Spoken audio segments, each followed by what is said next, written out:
محكمات هن الكتاب وأخر متشابهات وأما الذين في قلوبهم زيغ فيتبعون ما تشابه منه ابتغاء الفتنة وابتغاء تأويله وما يعلم تأويله إلا الله والراسخون في العلم يقولون آمنا به كل من عند ربنا وما يذكر إلا أولو الألباب ربنا لا تزغ قلوبنا بعد إذ هديتنا وهب لنا من لدنك رحمة إنك أنت الوهاب ربنا إنك جامع الناس ليوم لا ريب فيه إن الله لا يخلف الميعاد قال المؤلف والمفسر رحمه الله تعالى أدام النفع بعلومه وعلومكم في الدارين آمين إلى أن قال وقال الحافظ أبو القاسم في المعجم الكبير حدثنا هاشم بن مرصد قال حدثنا محمد بن إسماعيل بن عياش قال حدثني أبي قال حدثني زمزم بن زرعة عن شريح بن عبيد النبي مالك الأشعري رضي الله تعالى عنه أنه سمع رسول الله صلى الله عليه وسلم يقول لا أخاف ولا أمتي إلا ثلاث خلال أن يكسر لهم المال فيتحاسدوا فيقتتلوا وأن يفتح لهم الكتاب ويأخذه المؤمن يبتغي تأويله وما يعلم تأويله إلا الله والراسخون في العلم يقولون آمنا بالآية وأن يزداد علمهم فيضيئوه ولا يسألون عنه غريب جدا اب مفسر رحمۃ اللہ علیہ وما يعلم تاویلہ الا اللہ پر ارشاد فرما رہے ہیں. ایک روایت انہوں نے نقل کی ہے ابی مالک اشعری سے. انہوں نے سنا حضور صلی اللہ علیہ وسلم سے آپ نے فرمایا کہ میں اپنی امت پر ان تین چیزوں کے بارے میں خوف کھاتا ہوں. ایک تو میری امت کے بارے میں مجھے خوف اس بات پہ ہے کہ ان کو اللہ مال زیادہ دیں گے, دولت عام ہو جائے گی, پھر حسد بنے گا اور پھر ایک دوسرے کو قتل کریں گے. اور دوسری بات یہ ہے کہ اللہ تبارک و تعالیٰ ان پر کتاب کھولیں گے تو وہ اس میں تعویل میں پڑ جائیں گے. اور اسی طرح اللہ تبارک و تعالیٰ ان کو علم میں زیادتی دیں گے لیکن وہ ضائع کر دیں گے. ایسا نہیں کریں گے کہ سوال کر کے اپنے اس علم کو پختہ کر لیں.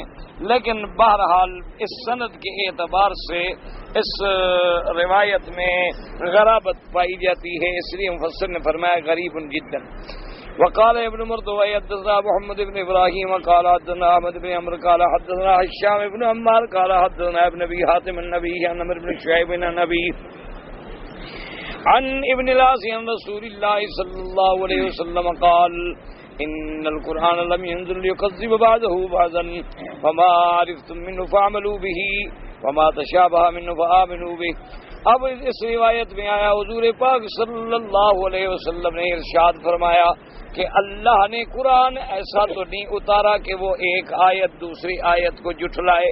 نعوذ باللہ, اس لیے تو قرآن نہیں آیا کہ ایک جگہ کچھ ہو اور دوسری آیت اس کے خلاف آ جائے نا, بلکہ قرآن تو ایک دوسرے کی تفسیر کرتا ہے, ایک دوسرے کی تصدیق کرتا ہے. یہ نہیں کہ نعوذ باللہ ایک دوسرے کی تکذیب کرے اللہ نے قرآن, اس لیے تو نہیں ہوتا. فما عرفتم منہ فعملوا, جو بات تم کو سمجھ آئے تھام لو, اس پہ عمل کرو. وما تشابہ منہ, اگر کوئی بات تمہیں متشابہ ہو جائے, تشابہ ہو, اس میں سمجھ نہ آئے, فآمنوا بہ, ایمان لے آؤ کہ ہمارے اللہ کا حکم ہے. بس اگر کوئی بات تمہیں سمجھ میں نہ آئے تو اب ساری دنیا کے مسئلے تم نے سمجھ لیے ہیں. تم نے چاند کے, کواکب کے, سیارات کے, نجوم کے, اقتصادیات کے, طبعیات کے, ارضیات کے, کچھ سارے علم تم نے سمجھ لیے ہیں. جہاں وہ نہیں سمجھے تو تب بھی زندہ ہو. اسی طرح اگر قرآن پاک کی کوئی آیت سمجھ نہ آئے تو ایمان لے آؤ کہ بھئی ہمارا عقل ناقص ہے, علم ناقص ہے, اس لیے ہمیں سمجھ نہیں آ رہی, ورنہ اللہ کا حکم جو ہے وہ حق ہے. اور اس کو پھر کسی اہل علم کے پاس لے جاؤ تاکہ تمہاری مشکل جو ہے وہ حل کر سکے. یہ نہ ہو نعوذ باللہ کہ تم اپنی طرف سے غلط تعبیریں کر کے اللہ کے قرآن کے معنی کو بھی بدل ڈالو. وقال عبد الرزاق انبانا معمر بن طاووس النبي قال كان ابن عباس يقرأ وما يعلم تاويله الا الله ويقول والراسخون آمنا به, جو علم میں راسخ ہیں وہ سب ایمان لاتے ہیں. وقد رواه ابن جرير عن الرضي مالك بن يوم النبي ولا يعلمون تاويله, یعنی ایمان لاتے ہیں چاہے اس کی تفسیر معلوم نہ ہو.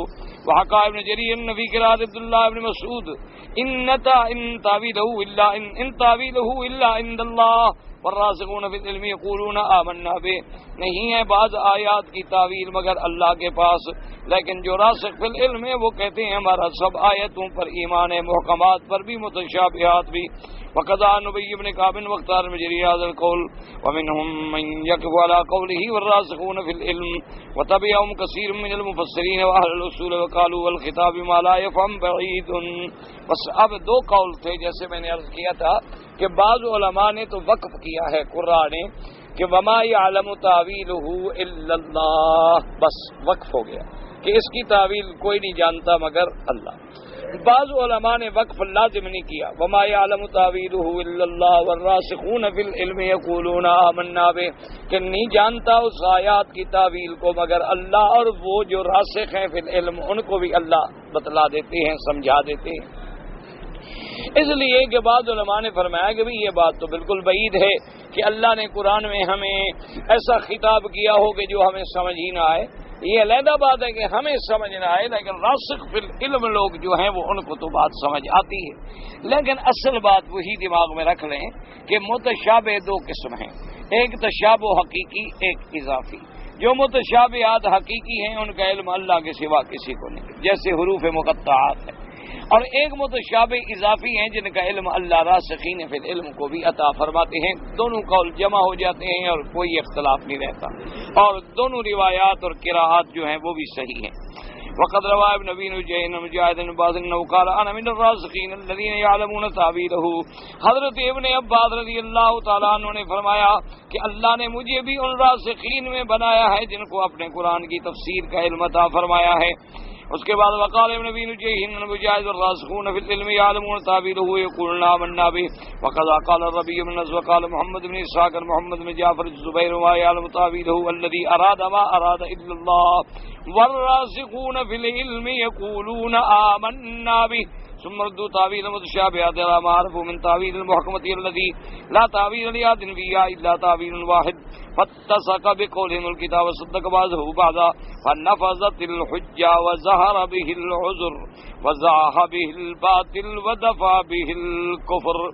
اب جناب فرماتے ہیں وما يعلم تاويله، نہیں جانتے وہ معنی جو اللہ نے اپنی ذات میں رکھا ہے مگر اللہ.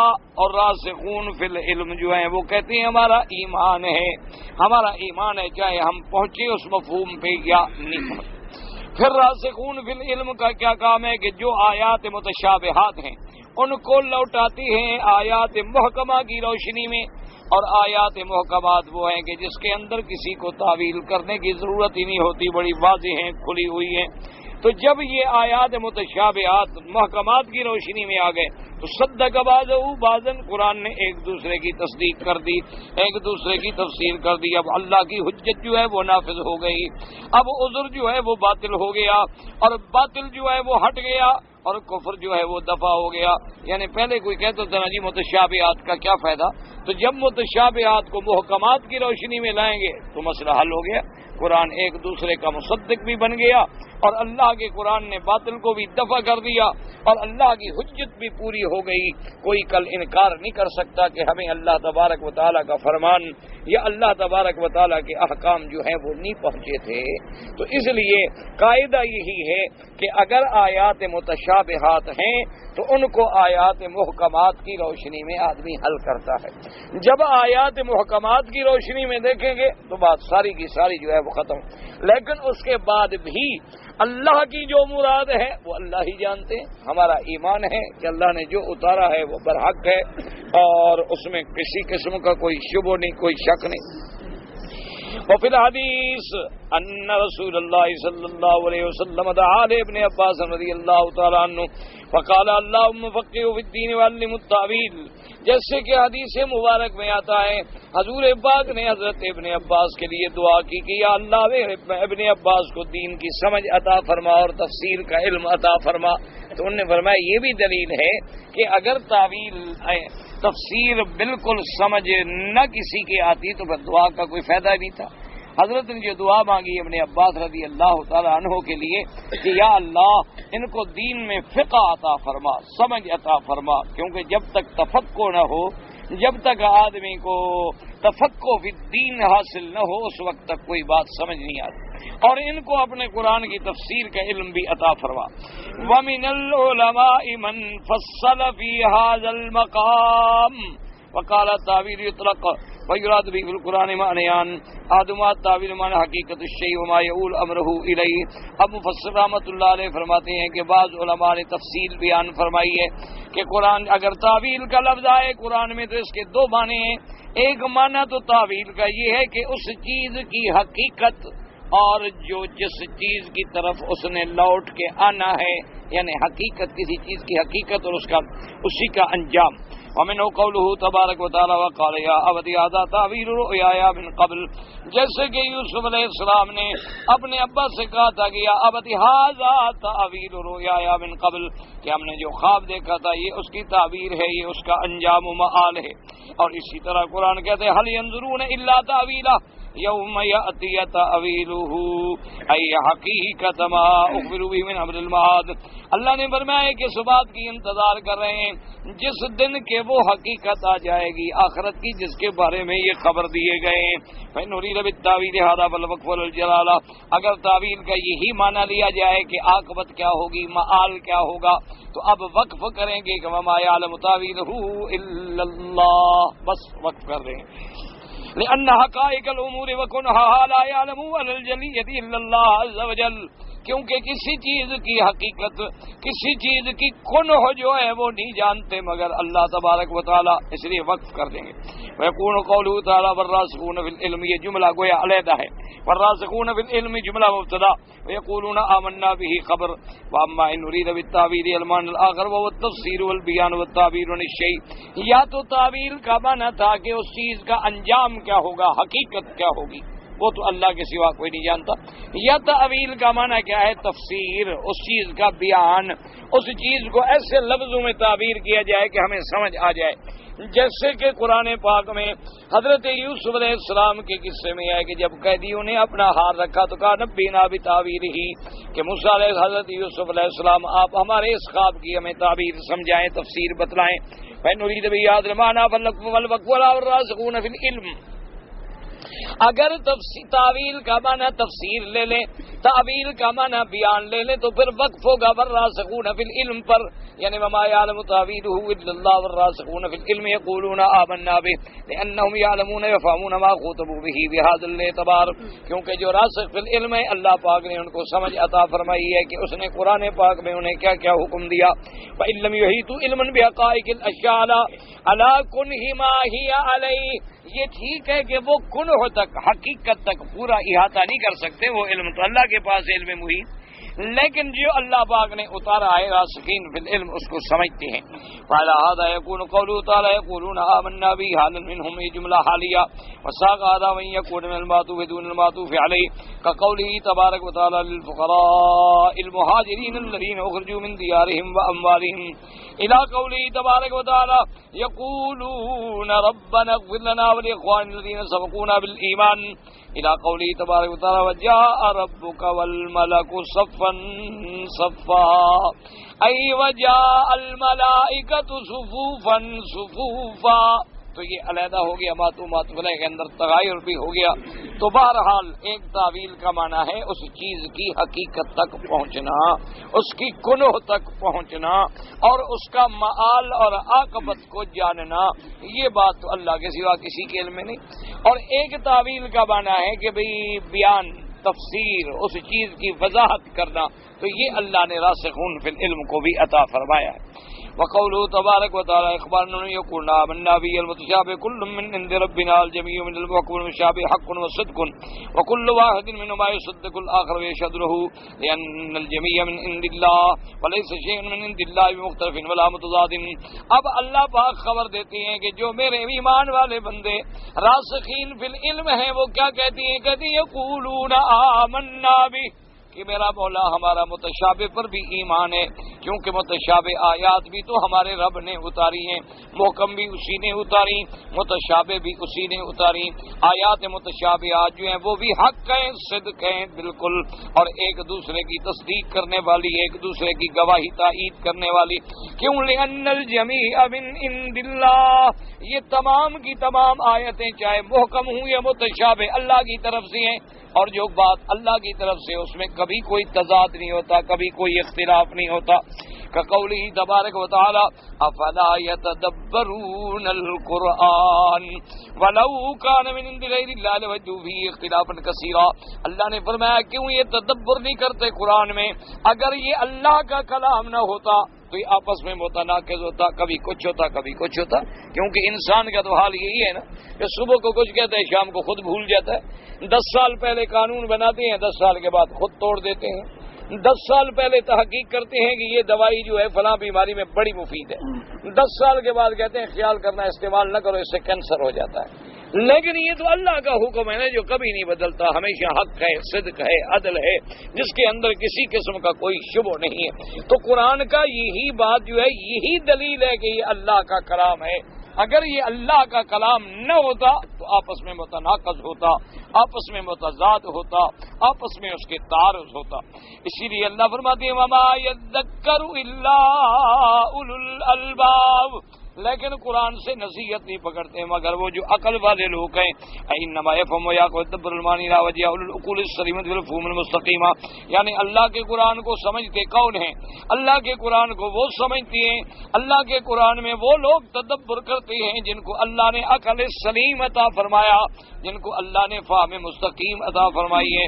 وقد قال ابن یاتم حدثنا محمد بن عوف الحمصی قال حدثنا نعیم بن حماد قال حدثنا فیاض الرقی حدثنا عبید اللہ بن یزید وكان قد ادرك اصحاب النبي صلى الله عليه وسلم انسا وابا امامه وابا الدرداء رضوان الله تعالى عليهم اجمعين ان رسول الله صلى الله عليه وسلم عن رسول الى راسين من قال برت يمينه وصدق لسانه واستقام قلبه ومن افبتنه وفرجه۔ یہ وہ صحابی عبداللہ بن یزید کہ جنہوں نے حضور کے صحابہ کی زیارت کی ہے، یعنی تابعین ہیں، انہوں نے حضرت انس کی زیارت کی ہے، حضرت ابا امامہ کی زیارت کی ہے، حضرت ابا الدرداء کی زیارت کی ہے رضی اللہ تعالی عنہم اجمعین۔ وہ فرماتی ہیں کہ آقا انعامدار سرکار مدینہ صلی اللہ علیہ وعلا آلہ واصحابہ وسلم تسلیما کثیرا کثیرا سئل عن الراسخین فی العلم، آپ سے سوال کیا گیا کہ اللہ فرماتی ہیں والراسخون فی العلم، تو یہ راسخ کون ہیں؟ کون لوگ ہیں آخر جن کو قرآن کہتا ہے کہ راسخ ہیں؟ علم کے اندر ان کی کیا نشانی ہے؟ حضور نے فرمایا من برت یمینہ، جس کی قسم سچی ہو، جو کبھی جھوٹی قسم نہ کھائے، وصدق لسانہ، جس کی زبان نے سچ بولا ہو، کبھی جھوٹ نہ بولتی ہو، واستقام قلبہ، اور جس کا دل ایمان پہ بالکل جمع ہوا ہو، ومن عف بطنہ وفرجہ، اور جس نے اپنے پیٹ کو اور اپنی شرمگاہ کو حرام سے محفوظ رکھا ہو، یہ ہے راسخ فی العلم۔ تو راسخ فی العلم کی حضور نے تعریف فرما دی کہ بھی ہمیں کیسے پتہ چلے گا یہ صحیح معنی میں عالم ہے، یہ صحیح معنی میں اس مقام پہ پہنچا ہوا ہے جو راسخین فی العلم کا ہے۔ تو حضور نے فرمایا اس کو دیکھ لو کہ جب قسم کھائے سچی کھاتا ہے، اس کی زبان سے کبھی جھوٹی باتیں تو نہیں نکلتی، اور اس کے بعد یہ ہے کہ وہ اپنے دل سے بھی اللہ کے دین پہ پکا مضبوطی سے قائم ہے، یا کبھی لڑکتا ہے کبھی ادھر کبھی ادھر، اور اس کے بعد یہ دیکھو کہ اس نے اپنے پیٹ کو اور اپنی شرمگاہ کو حرام سے محفوظ رکھا ہے، یعنی وہ حلال کھاتا ہے، حرام سے بچتا ہے۔ اگر یہ چیزیں ہیں اور علم ہے پھر سمجھو کہ یہ راسخ فی العلم ہے۔ یہ آج کل جو ہے نا ہمارے یہاں یہی تو مشکل ہے نا جی، کہ جو آدمی داڑھی رکھ لے اور اس کے بعد ماشاءاللہ پگڑی باندھ لے اور سبز رنگ کی باندھ لے تو سبحان اللہ وہ تو جنت کی چڑیاں بن گئی نا جی، وہ تو یہاں اڑنے لگ گئی، تو وہ سمجھتے ہیں کہ بس یہ مولوی ہے۔ یہ ہمارے یہاں ایک بہت بڑی مصیبت ہے۔ جو آدمی اچھا، بعض لوگ قاری ہوتے ہیں، اچھا قرآن پڑھتے ہیں، لیکن ضروری تو نہیں کہ جو قاری ہو وہ عالم بھی ہو۔ عالم ہونا علیحدہ بات ہے، قاری ہونا علیحدہ بات ہے۔ اچھا اسی طرح بعض بڑے اچھے اچھے رائٹر ہوتے ہیں، اچھی اچھی تحریریں ہوتی ہیں ان کی، لوگ سمجھتے ہیں یہ بھی ماشاءاللہ کو بہت بڑا پڑھا لکھا آدمی ہے.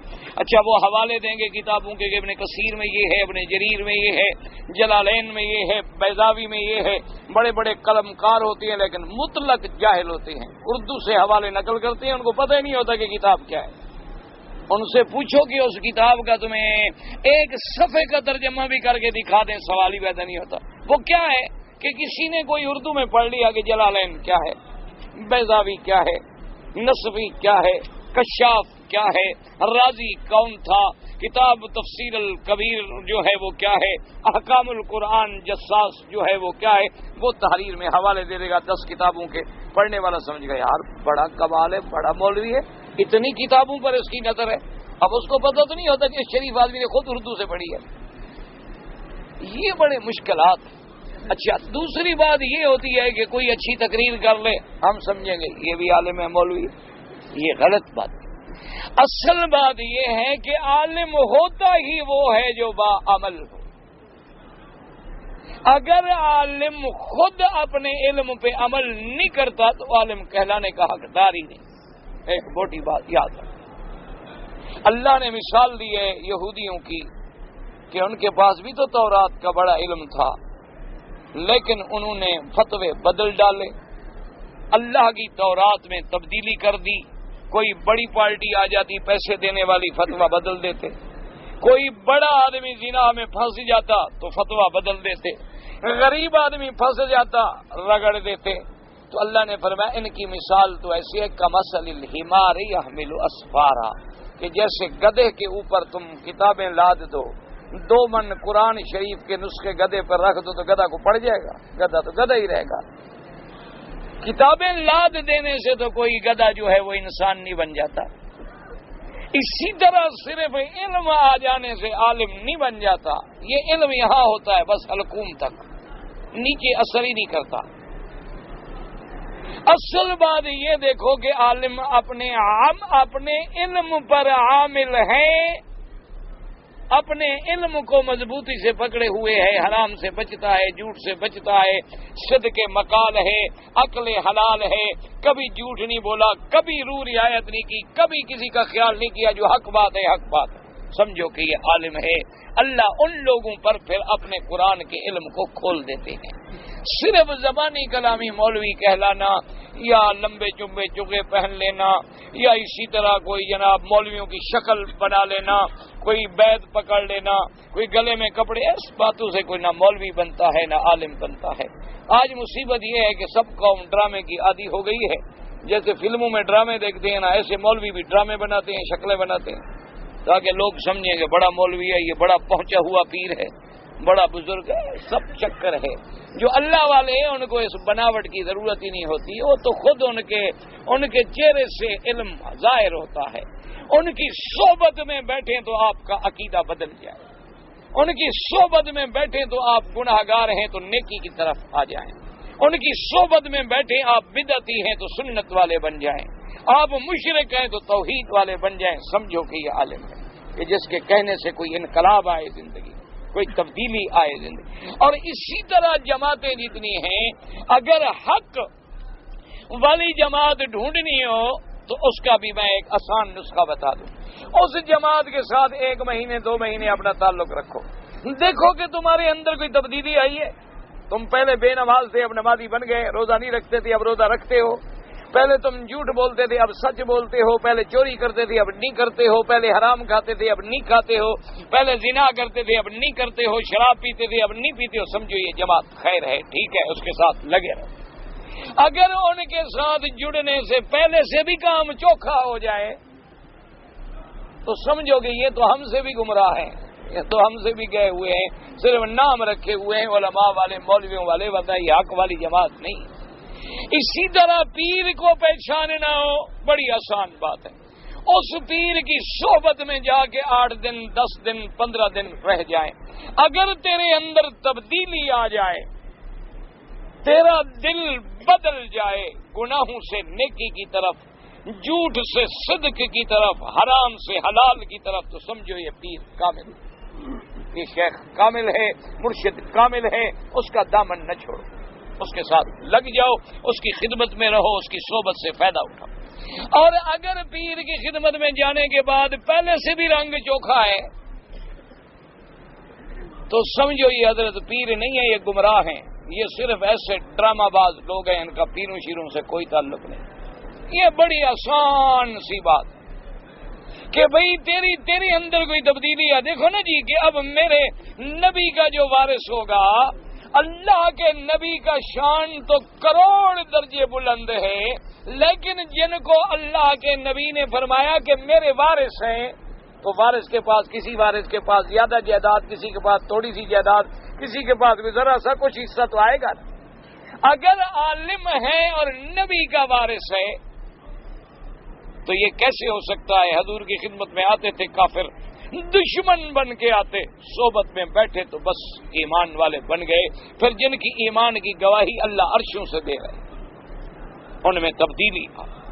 جو ظالم تھے وہ رحم دل بن گئے، جو اپنی بیٹیوں کو زندہ درگور کر دیتے تھے وہ لوگوں کی بیٹیوں کے سروں پہ ہاتھ رکھنے والے بنے، جو لوگ قتل کرنے کو فخر سمجھتے تھے رحماء بینہم کی تفسیر بن گئے، جن لوگوں کی زندگی شراب میں گزر گئی تھی پھر زندگی بھر شراب کو دیکھا نہیں، جن کی زندگی جھوٹ بولنے میں گزری تھی پھر زبان سے کبھی جھوٹ نکلا نہیں، تو میرے مدنی کی صحبت میں انقلاب آیا۔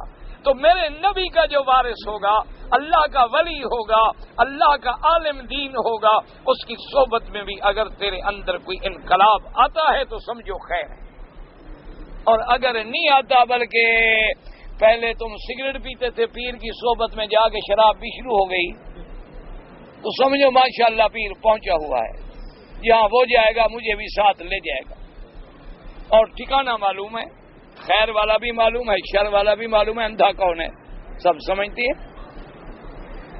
اس لیے فرماتے ہیں کہ اللہ کا قرآن جو ہے نا جی وہ ہے، یہ شرط ہے کہ وہ یہ عالم کی صفتیں ہیں۔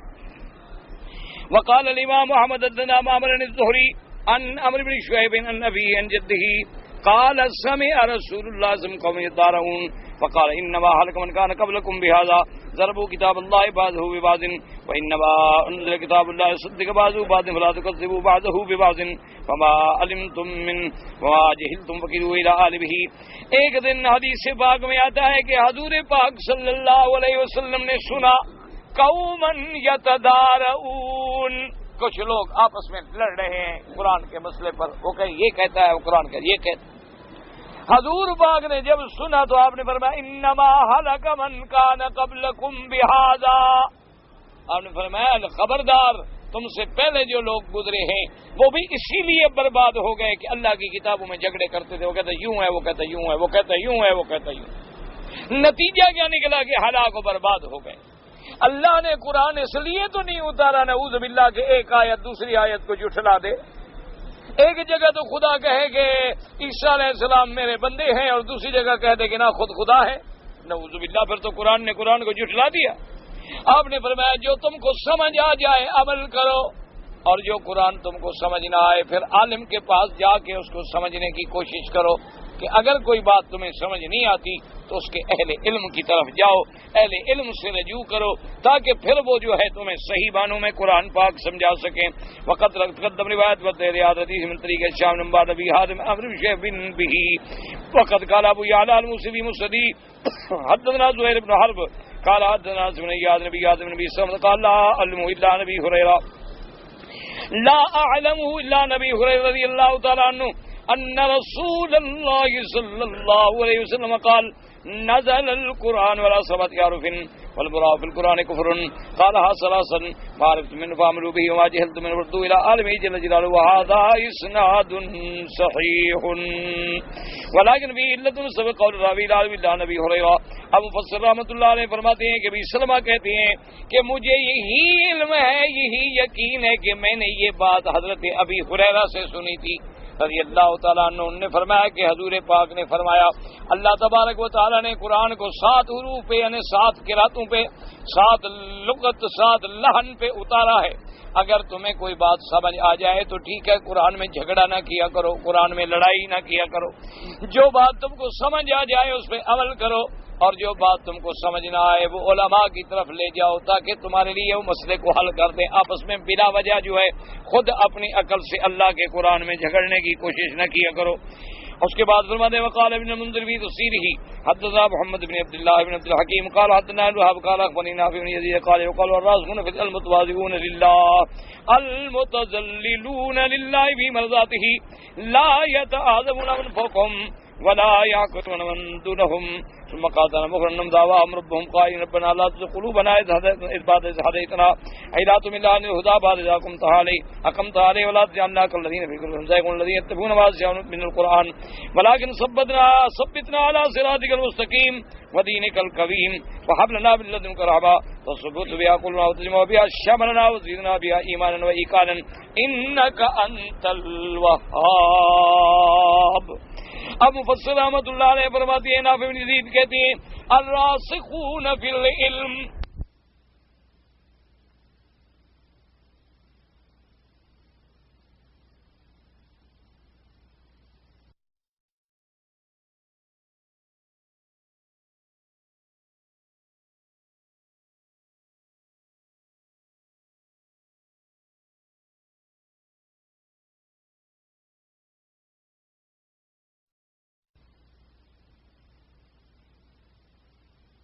المتذللون للہ فی مرضاتہ اللہ کی رضا حاصل کرنے میں اپنے آپ کو مٹانے والے.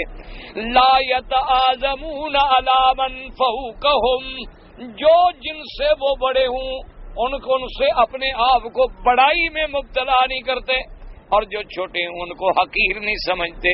جو بڑا ہے اللہ نے بنایا ہے, حقیر ہے, چھوٹا ہے, غریب ہے, فقیر ہے, اللہ نے بنایا.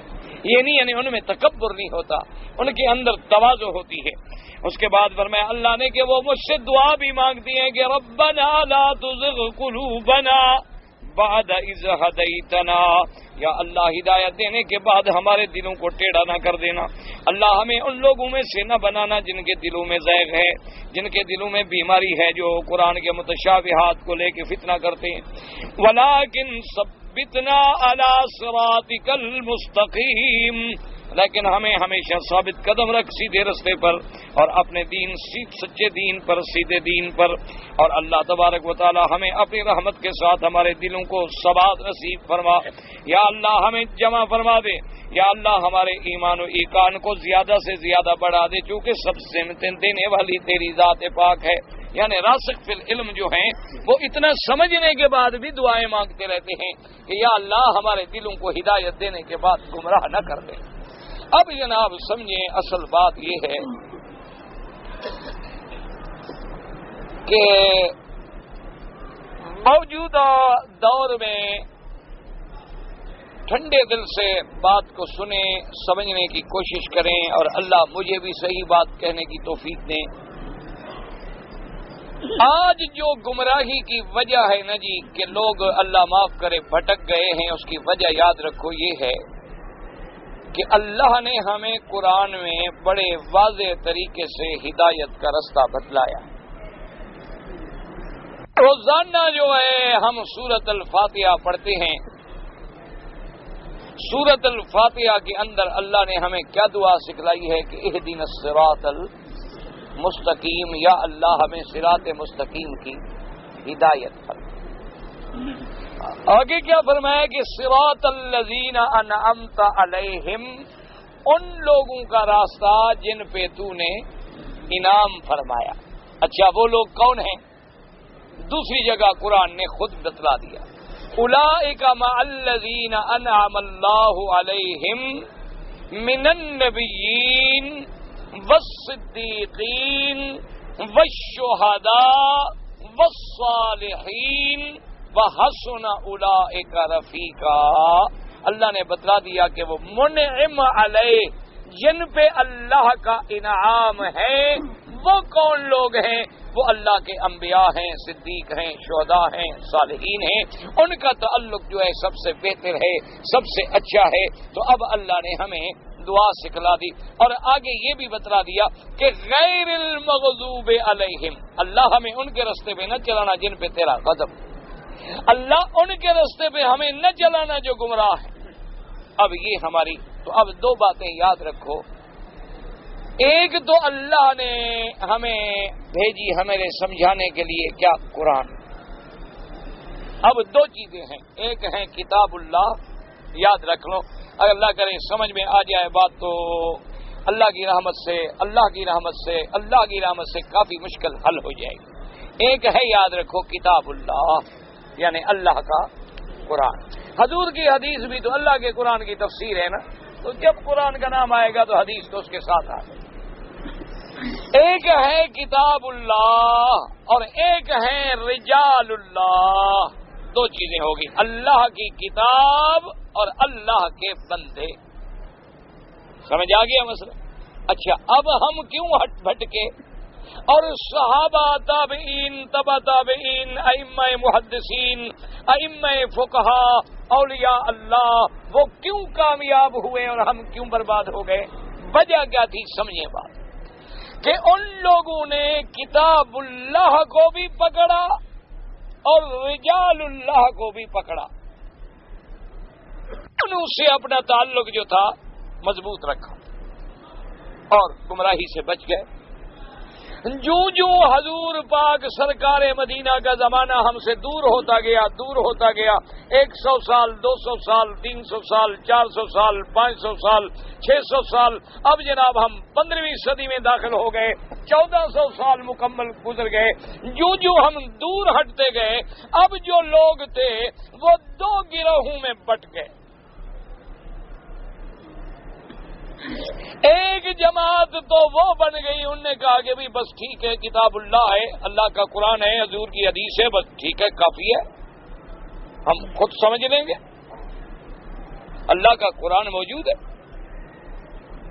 وہ اتنی آگے بڑھ گئے، اتنی سخت ہوتے گئے کہ انہوں نے جب ان سے کہا کہ بھائی یہ مسئلہ فقہ میں امام احمد ابن حنبل رحمۃ اللہ علیہ نے یوں لکھا ہے، امام مالک رحمۃ اللہ علیہ نے یوں لکھا ہے، امام شافعی رحمۃ اللہ علیہ نے یوں لکھا ہے، اور امام ابو حنیفہ رحمۃ اللہ علیہ نے یوں لکھا ہے، امام ابی یوسف نے یوں لکھا ہے، محمد ابن حسن شیبانی نے یوں لکھا ہے، امام بخاری نے یوں لکھا. انہوں نے کہا چھوڑو یار، کیا بات کرتے ہو؟ کیا امام؟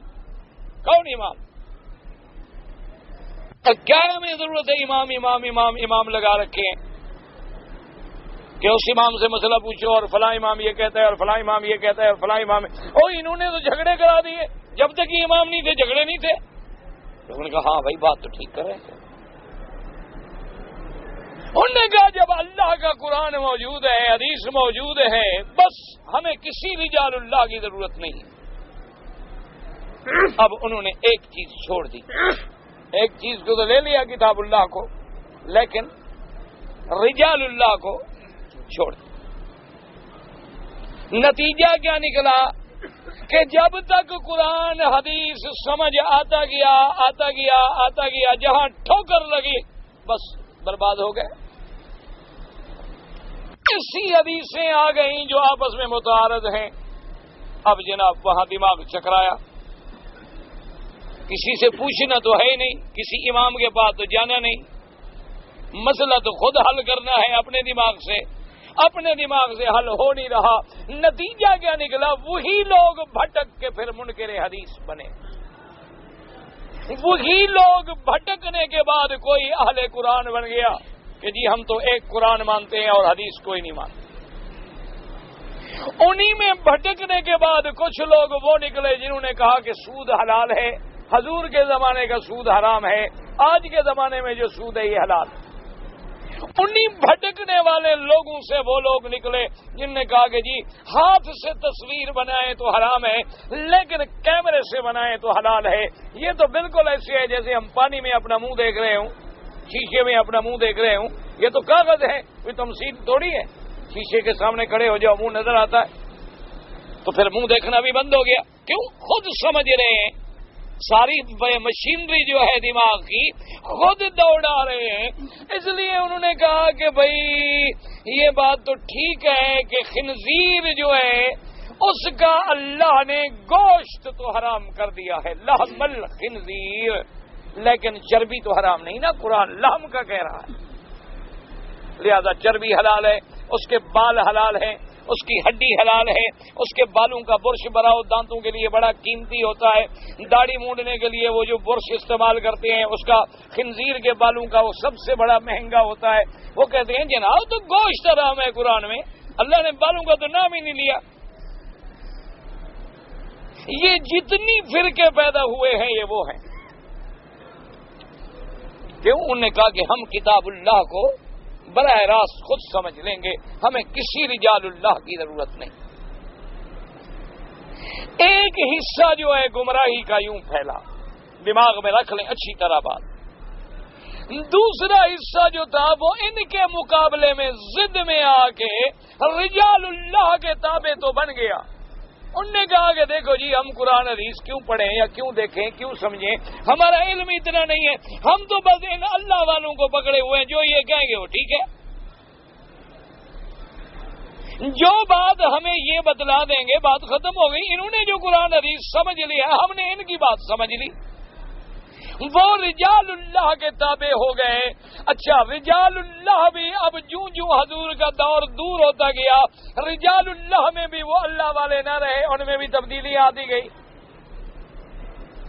پہلے تو رجال اللہ مضبوط تھے نا جی، کہ اگر ہم نے حضرت صدیق سے مسئلہ پوچھا تو کامیاب، حضرت عمر سے پوچھا تو کامیاب، حضرت عثمان سے پوچھا تو کامیاب، حضرت علی پاک سے پوچھا تو کامیاب، صحابہ سے پوچھا تو کامیاب، اہل بیت سے پوچھا تو کامیاب، تابعین سے پوچھا تو کامیاب، تبع تابعین سے پوچھا تو کامیاب۔ لیکن جوں جوں حضور کا زمانہ دور ہوتا گیا اب رجال اللہ بھی تو کمزور ہوتے گئے، ان میں بھی تو کمزوریاں آتی گئیں۔ لیکن ہم نے دماغ یہ بنا لیا تھا کہ بھئی قرآن حدیث کو ہم نے نہیں پڑھنا، ہم نے تو ان بزرگوں کا دامن مضبوطی سے پکڑ لینا ہے۔ بس پیر نے کہا ہے کہ بھئی نماز پڑھو نہ پڑھو میرا دامن مضبوط پکڑ لو، میں تمہیں چھڑا لوں گا، بس پیر کہتا ہے تو ٹھیک ہے۔ ہم نے رجال اللہ کو پکڑ لیا، اس وجہ سے گمراہیاں پھیلنی شروع ہو کہ لوگ ان رجال اللہ کے پیچھے چلے گئے اور کتاب اللہ کو چھوڑ دیا۔ اس وجہ سے گمراہیوں کے کئی فرقے جو ہیں پیدا ہو گئے۔ اچھا ان میں جناب پھر کئی فرقے بنتے گئے، کئی ہم اوست والے بن گئے، کئی جناب ایسے فنا فی اللہ تک پہنچنے لگ گئے، اور کئی جو ہیں وہ خود اللہ معاف کرے اللہ معاف کرے۔ انہوں نے کہا کہ بس شیخ کی نظر جو ہے نا جی وہ کافی ہے، ایک گھڑی اولیاء کی صحبت میں بیٹھ جاؤ 100 سال عبادت کرتے رہو کوئی فائدہ نہیں۔ حالانکہ جن بزرگوں نے یہ بات کہی تھی ان کا تو مقصد ہی اور تھا، اس مقصد کو سمجھا ہی کوئی نہیں۔ اب جناب حالانکہ کامیابی کب ہوتی کہ ہم کتاب اللہ کو بھی پکڑتے اور رجال اللہ کو بھی پکڑتے، ہم دونوں کو پکڑتے کہ بھئی مسئلہ تو قرآن کا ہے لیکن دیکھو صحابہ کیا کہتے ہیں، صحابہ کے بعد جو ہے تابعین کیا کہتے ہیں، تبع تابعین کیا کہتے ہیں، ائمہ فقہا کیا کہتے ہیں، اور جو مسئلہ ہمیں بتا رہے ہیں ان پر جو دلیل لا رہے ہیں وہ کتاب اللہ سے ہے کہ نہیں، کہ ہم نے دونوں کو پکڑنا ہے، کتاب اللہ کو بھی اور سنت رسول اللہ کو بھی۔ ایک بڑے سے بڑا مولوی آ جائے اپنی بات کہے لیکن قرآن میں نہیں، حدیث میں نہیں، صحابہ میں نہیں، تابعین میں نہیں، تبع تابعین میں نہیں، ہم کہیں گے نہیں حضرت نہیں، ٹھیک ہے آپ ہمارے بزرگ ہیں، آپ بڑے عالم ہیں، مولوی ہیں، سب کچھ ہے، لیکن آپ نے جو ہمیں حکم دیا ہے کہ بھی ہر جمعہ کے دن نماز سے کے بعد پڑھ کے کھڑے ہو کے صلاۃ و سلام پڑھنا ہے، ٹھیک ہے آپ مولوی عالم بزرگ، لیکن ہمیں دکھائیں کتاب اللہ میں یہ مسئلہ ہے، اگر سنت رسول اللہ میں یہ مسئلہ ہے، اگر صحابہ میں یہ مسئلہ ہے تو آمنا و صدقنا، ہم غلام ہیں، ہم عمل کریں، اس لیے کہ ہم تو دونوں کو پکڑیں گے، کتاب اللہ کو بھی اور اچھا اب دیکھو کتاب اللہ کو جب سمجھنا ہو تو کہاں جائیں گے؟ رجال اللہ کے دروازے پر۔ اللہ کی کتاب کو جب سمجھنا ہو تو کہاں جائیں گے؟ اللہ کے علماء کے دروازے پر، اولیاء اللہ کے دروازے پر۔ اچھا علماء اور اولیاء کو پرکھنا ہو تو کہاں جائیں گے؟ پھر کتاب اللہ کے دروازے پر۔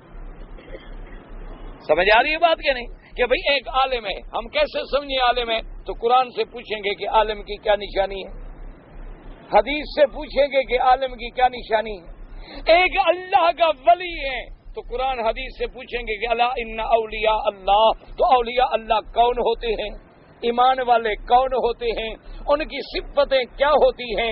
الذین هم فی صلاتهم خاشعون، کہ جو نماز میں اللہ سے ڈرنے والے. الذین هم عن اللغو معرضون، جو لغو باتوں سے اعراض کرنے والے. والذین هم للزکاۃ فاعلون، زکات ادا کرنے والے. علی فروجهم حافظون، اپنی شرم گاہوں کی حفاظت کرنے والے. جب یہ صفتیں دیکھیں گے وہ کہے گا میں پیر ہوں لیکن نماز نہیں پڑھتا. ہم کہیں گے نہیں جناب، کتاب اللہ میں تم پیر نہیں ہو، تم دجال ہو، پیر نہیں ہو. کتاب اللہ کہتا ہے اولیاء اللہ وہ ہوتے ہیں جو نماز پڑھتے ہیں. تم تو نماز نہیں پڑھتے ہو، تم دجال ہو سکتے ہو، ولی اللہ نہیں ہو سکتے. اب ہم دیکھیں گے جناب کہ یہ پیر ہے. اب ہم دیکھ رہے ہیں کہ پیر صاحب خود تو لے رہے ہیں زکوٰۃ، صدقات، چندے، مال، کوٹھیاں، بنگلے بن رہے ہیں، لیکن خود زکوٰۃ کبھی نہیں نکالی. تو اب قرآن کیا کہتا تھا؟ مومن کون ہے جو زکوٰۃ دینے والا ہو اور یہ زکوٰۃ نہ دینے والا ہے. سمجھ آ گئی کہ یہ ولی اللہ نہیں ہے.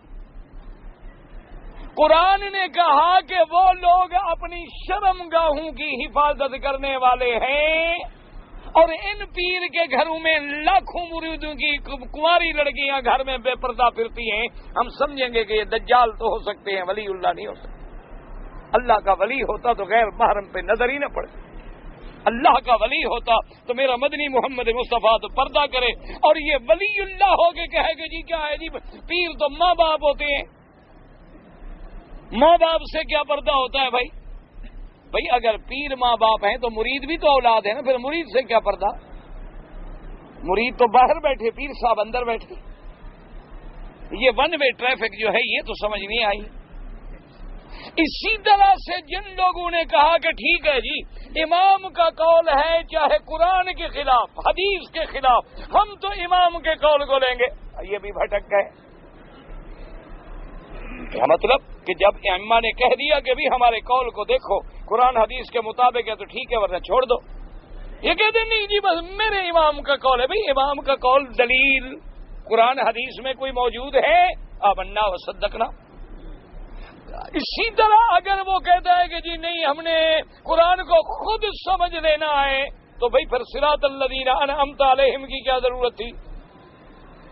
پھر اللہ کو 1,24,000 نبی بھیجنے کی کیا ضرورت تھی؟ صرف کتابیں آ جاتی، لوگ پڑھ لیتے، عمل کر لیتے. اسی طرح یاد رکھو ابھی تم نے حدیثیں پڑھی ہیں کہ حضور نے کیا فرمایا کہ اگر قرآن کا مسئلہ سمجھ آ جائے تو عمل کرو، اور اگر سمجھ نہ آئے تو کسی عالم کے دروازے پر جا کے مسئلہ پوچھو. یہ نہیں کہ خود ضد کرو کہ نہیں جی ہم کیوں عالم کا پوچھیں، ہم کیوں امام کی بات کریں، ہم کیوں امام کا نام لیں. اگر ہم اس طرح کریں گے یا رجال اللہ کا دامن چھوٹ جائے گا یا کتاب اللہ کا دامن چھوٹ جائے گا، اور جب ان دو میں کسی ایک کا دامن چھوٹ جائے گا تو ہم گمراہ ہو جائیں گے. اور کامیاب ہم کب رہیں گے کہ کتاب اللہ پر بھی مضبوطی سے ہاتھ ہو اور رجال اللہ پر بھی مضبوطی سے ہاتھ ہو. کتاب اللہ کو سمجھنا ہو تو اللہ والوں سے سمجھیں، اور اللہ والوں کو پرکھنا ہو تو پھر کتاب اللہ سے پرکھیں کہ کیا یہ اللہ والا ہے، قرآن کے مطابق اس کی صفتیں ہیں، قرآن کے احکام کے مطابق اس کا نقش قدم. جیسے اس کی ایک چھوٹی سی مثال میں عرض کر دوں، ایک آدمی ایک پیر صاحب کی خدمت میں آئے، 3 دن کے لیے رہے. 3 دن رہنے کے بعد ان کی خدمت میں حاضر ہوئے کہ حضرت مجھے اجازت دیں میں جاتا ہوں. تو حضرت نے فرمایا کہ بھائی ہم نے تو پوچھا نہیں، تم 3 دن ہمارے لنگر میں رہے ہو اور 3 دن کے بعد تم جا رہے ہو، اللہ کے بندے بتاؤ تو صحیح کیسے آئے، کیسے جا رہے ہو؟ اس نے کہا حضرت میں نے آپ کا نام سنا تھا کہ بڑے شیخ ہیں، بزرگ ہیں، پیر ہیں، اللہ والے ہیں، میں آیا تھا حضرت آپ سے بیعت ہونے کے لیے کہ آپ کا مرید بن جاؤ. تو انہوں نے فرمایا اچھا پھر کیا ہو گیا؟ انہوں نے کہا جی اب میں نے فیصلہ بدل دیا ہے کہ میں مرید نہیں بنتا. انہوں نے فرمایا کیوں؟ انہوں نے کہا جی آج عصر کی نماز کے وقت جب آپ آئے تو آپ نے مسجد میں بایاں پاؤں پہلے رکھا اور دایاں پاؤں بعد میں رکھا. تو اسی وقت میں نے سمجھ لیا کہ جو اللہ کے گھر میں داخل ہونا نہیں جانتا وہ اللہ کی باتیں مجھے کیا سمجھائے گا. تمہیں تو اللہ کے گھر میں جانے کا بھی پتہ نہیں، تم تو خود اللہ کے گھر میں داخل ہونا نہیں جانتے ہو، تو مجھے کیا داخل کرو گے اللہ کے گھر میں؟ اس لیے میں تمہاری بیعت نہیں ہوتا۔ السلام علیکم نے کہا تو ٹھیک ہے، کہ جب اللہ والا جو اپنے آپ کو کہتا ہے میں مرشد ہوں، میں شیخ ہوں، اس کا اپنا عمل سنت رسول اللہ کے خلاف ہے تو ہمیں سنت پہ کیسے چلائے گا؟ اس کا اپنا عمل جو ہے وہ صحابہ رضوان اللہ علیہم اجمعین کے خلاف ہے تو ہمیں ان کے نقش قدم پہ کیسے چلائے گا؟ تو اب یاد رکھیں کہ دونوں چیزوں کا دامن ہمیں پکڑنا ہوگا، کتاب اللہ، سنت رسول اللہ، اور ان کو سمجھنے کے لیے راسخین فی العلم، اللہ کے علماء، اللہ کے اولیاء، ان دونوں سے تعلق رہے گا تو پٹڑی پہ رہیں گے، ورنہ جو ہے پھر ہٹ جانے کا خطرہ ہے۔ اور ہر وقت پھر دعا بھی کریں کہ ربنا لا تزغ قلوبنا بعد اذ ہدیتنا، اللہ ہدایت دینے کے بعد ہمیں گمراہ نہ کر دے۔ میرا بیٹا بیمار ہے، اللہ آپ کو شفا عطا فرمائے، آپ کے بیٹے کو دعا کریں۔ جن جن لوگوں کے بیٹے بیٹیاں بچے بھائی بوڑھے بیمار ہیں، اللہ سب کو شفا کاملہ عطا فرمائے۔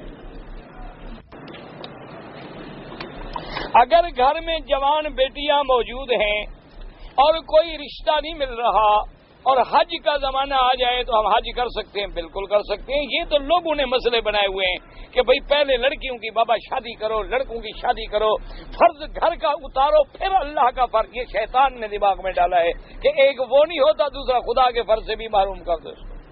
یہ کوئی مسئلہ نہیں کہ لڑکیاں بیٹھی ہیں 2 سال رشتہ نہ ملے، 4 سال رشتہ نہ ملے، حج چھوڑ دو تم مر جاؤ، پھر حج کون کرے گا؟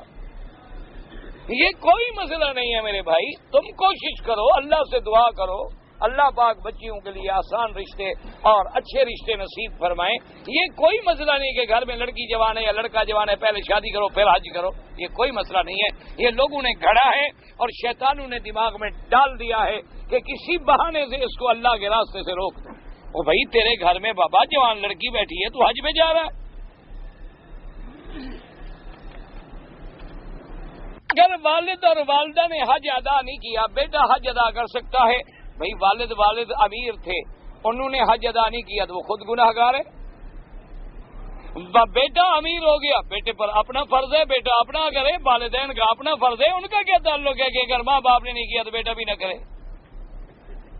اور اگر والدین زندہ ہیں تو ان کو ترجیح دے کہ بھئی تم بھی حج کرو۔ یہ معنی تو نہیں ہے کہ تم نماز نہیں پڑھتے ہو والدین نماز نہ پڑھیں تو جی میں چھوٹا کیسے پڑھوں؟ یہ کوئی مسئلہ ہے تو نہیں کہ جی ابا نہیں پڑھتا تو میں بھی نہیں پڑھتا، بابا جو نہیں پڑھتا، یہ کیا مسئلہ ہے؟ بابے نے اپنی جہنم میں جانا ہے، تم نے اپنی جہنم میں جانا ہے۔ تم اللہ سے اپنے فرض ادا کرو، وہ اپنے فرض ادا کریں، کوشش کرو کہ والدین بھی ادا کریں۔ حضور صلی اللہ علیہ وسلم کے دادا اور والدین، صاف بات ہے کہ بھی جب حضور آئے ہیں تو یہ سب لوگ جو ہیں اللہ کے کعبے میں 360 بت رکھے ہوئے تھے، واضح بات ہے، کوئی چھپی ہوئی بات ہے۔ حضور کے آنے سے بھی وہ پہلے فوت ہو گئے۔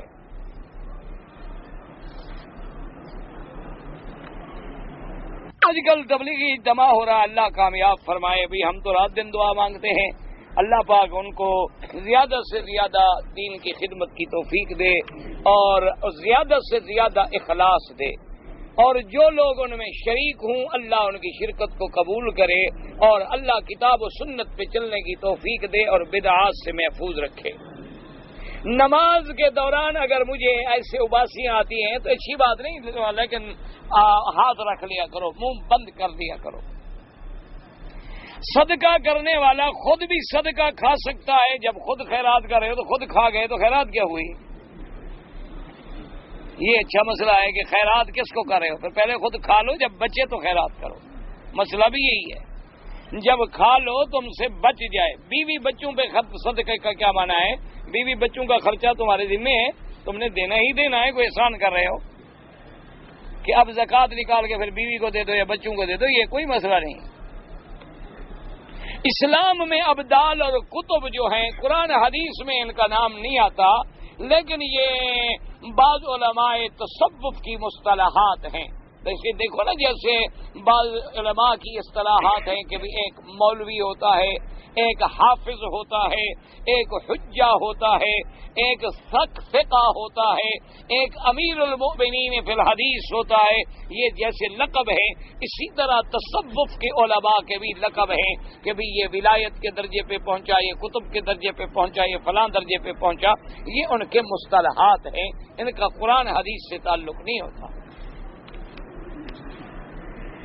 ہمارے بنگلہ دیش میں امام صاحب جب نماز ختم کرتے ہیں تو دعا مانگتے ہیں. دیکھو بھائی، اصل مسئلہ یہ ہے کہ حضور پاک ہر نماز کے بعد اس طرح دعا نہیں مانگتے تھے جیسے ہمارے ملکوں میں مانگی جاتی ہے. ایک بات سمجھ لو، یعنی حضور ہاتھ اٹھا لیں، سارے ہاتھ اٹھا لیں، آمین کہیں، اس طرح نہیں ہوتا. لیکن ہاتھ اٹھانا بھی ثابت ہے، حضور سے ہاتھ اٹھانا ثابت ہے، حضور سے لمبے لمبے ہاتھ اٹھانا بھی ثابت ہے، اتنے ہاتھ اٹھانا بھی ثابت ہے کہ بغلوں کی سپیدی مبارک ظاہر ہو گئی. اور حضور کا یہ بھی فرمان ہے کہ جب جماعت ہو تو اللہ کی رحمت جماعت پہ ہوتی ہے، اللہ کا ہاتھ جماعت پہ ہوتا ہے. لہذا ضد نہ کیا کریں. ہمارے ہاں بن گیا ہے ضد کا مسئلہ، جو 3 دعائیں مانگے وہ پکا سنی، نماز کے بعد 1.5 دعا مانگے تو آدھا سنی، اور اگر 1 دعا مانگے تو پھر تیسرا چوتھا حصہ سنی ہے، چھوٹا سا ہو، چھوٹا سا، اور بالکل نہ مانگے تو وہاں بھی. ہمارے ہاں یہ ضد بن گئی. ضد چھوڑ دو، کبھی مانگ لی کبھی نہ مانگی، کبھی ہاتھ اٹھا لیے کبھی ہاتھ نہ اٹھائے، تاکہ تمام حدیثوں پہ عمل ہو جائے. ایک دوسرے کے ساتھ ضد نہ کریں. ہمارے یہاں ضد ہو گئی، دعا کریں گے. اور اچھا، آج کل تو آمین کہنے والے کرائے پہ رکھے ہوئے ہیں. بھائی میں مذاق نہیں کرتا، میری برادری ہے مولوی، جتنا میں جانتا ہوں تم تو نہیں جانتے ہو. آخر میرے تو اپنے لوگ ہیں نا بابا، ہمارا تو آخر مشترک معاملہ ہے نا. کچھ بھی ہو جائے، چاہے کسی جماعت کا مولوی ہو، ہے تو برادری نا. ہماری اپنی برادری. آج کل سبحان اللہ کہنے والے، آمین کہنے والے، نعرے لگانے والے سب کرائے کے ہوتے ہیں، تاکہ لوگ پھر جوش میں آ جاتے ہیں نا. نعرہ جو لگا تو مولوی صاحب بھی جوش میں آ گئے، لوگ بھی جوش میں آ گئے. سب کرائے والے. کرائے کا معنی یہ نہیں ہوتا کہ پیسے بعد میں ان کو اچھا کھلا دیں گے، اچھا پلا دیں گے، اچھا بچھا دیں گے. یہ کرایہ تو ہو گیا، اور کیا ہو گیا. انا للہ و انا الیہ راجعون. میرے دل میں بڑے بڑے برے برے خیال آتے ہیں. کوئی بات نہیں، برے خیال آنا تو کوئی بات. یہ تمہیں نظر جو آ رہا ہے کہ یہ خیال برے ہیں، تو یہی ایمان تو ہے نا کہ بری چیز تمہیں نظر آ رہی ہے کہ بری ہے. دیکھو نا بھی، تمہاری اینک سے اگر لفظ نظر آ رہا ہے پھر تو اس کا مطلب ہے نمبر فٹ ہو گیا نا تمہارا. تمہیں برائی نظر آ رہی ہے کہ یہ برے خیال ہیں، یہی ایمان کی دلیل ہے. جتنے آتے ہیں تم آنے دو. شیطان کو کہو لگاؤ زور جتنا لگاتے ہو، انشاءاللہ خود بخود ختم ہو جائے.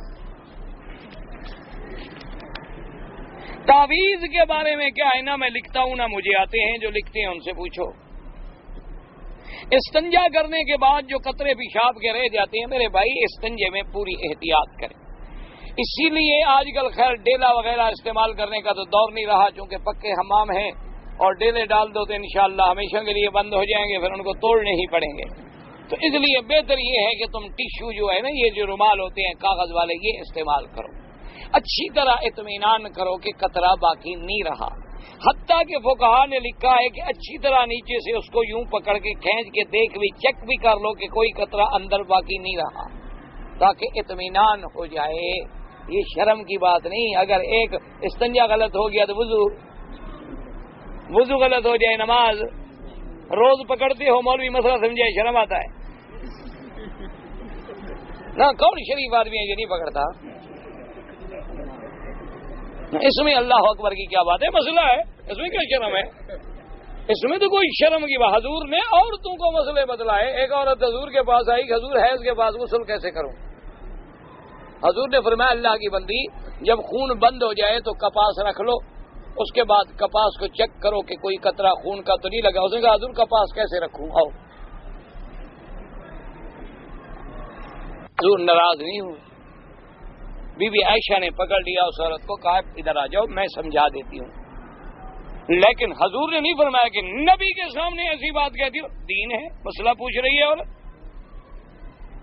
ایک عورت نے حضور سے کہا کہ یا رسول اللہ، اگر عورت کو بھی احتلام ہو جائے جیسے مرد دیکھتا ہے رات کو کہ میں عورت سے جماع کر رہا ہوں نیند میں، اگر عورت بھی ایسے دیکھے کہ کوئی مرد مجھ سے جماع کر رہا ہے اس پر بھی غسل ہے؟ آپ نے فرمایا ہاں غسل ہے۔ ایک بیوی نے پوچھا کہ یا رسول اللہ عورت کو بھی احترام ہوتا ہے؟ حضور نے فرمایا اللہ کی بندی، پھر عورت کی شکل بچے کی طرف کیوں جاتی ہے؟ پانی مرد کا بھی ہے، پانی عورت کا بھی ہے، شیطان اس پر بھی اثر کرتا ہے، شیطان اس پر بھی اثر کرتا ہے۔ تو دین کے مسئلے میں شرم نہیں ہوتا، تو اچھی طرح تسلی کرو کہ کوئی قطرہ باقی نہ رہ جائے، کیونکہ کبھی کبھی پراسٹیٹ کی تکلیف ہوتی ہے تو بعد میں قطرے گرتے ہیں، اس لیے ہمیشہ احتیاط رکھیں، اپنی طرف سے مکمل تسلی کر، اور اس کے بعد بلا وجہ وہم آتا ہے تو پانی کا یوں چھانٹا کپڑے پر بھی مار دیں تاکہ ذرا وہم خود بخود باطل ہو جائے۔ اور اگر قطرہ نہیں رکتا ہے تو جب نماز کا وقت داخل ہو وضو کر لو اور نیچے اپنا کپڑا بدل لو، پھر نماز پڑھ